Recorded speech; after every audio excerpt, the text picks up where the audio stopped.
and it just seems like it's an endlessly depressing scenario of no matter where we go. We lived in our own homeland, they threw us out. Now they call us foreign occupiers, even though we're the indigenous. We go live abroad, now they're telling us to go home. It seems like the world is kind of just saying, Jews just disappear. But when Yeah, we stand which feels like a repeating pattern for us that we feel sometimes stuck in. Like, well, we can't do anything about it. This is just the way it is, and we're gonna have to um, endure it, type of thing, which doesn't feel great.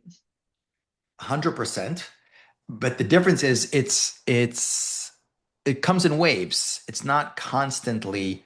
It's interesting that Rev Elchanan Wasserman, who was a great European rabbi who was killed in 1941 by the Nazis in Europe, he wrote a book like in the on the heel of the Messiah, Ikvasa de Mashiach.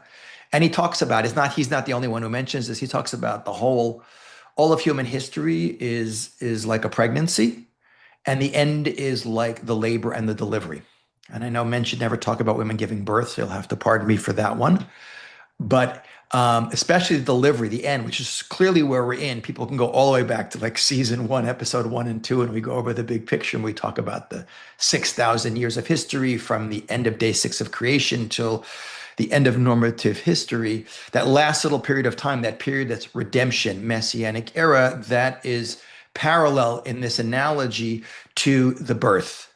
And the labor pangs, as Ravel Hanan Wasserman talks about, a woman gets contractions. Why does she, and there's breaks in between them because, and he says, if there was no breaks, she might die in childbirth. Heaven forbid. The pain would be too continuously difficult for her to be able to stand. But that comes closer and closer together and gets more and more intense. And then a baby is born. The problem is when you're in between the contractions, you can go back to sleep again.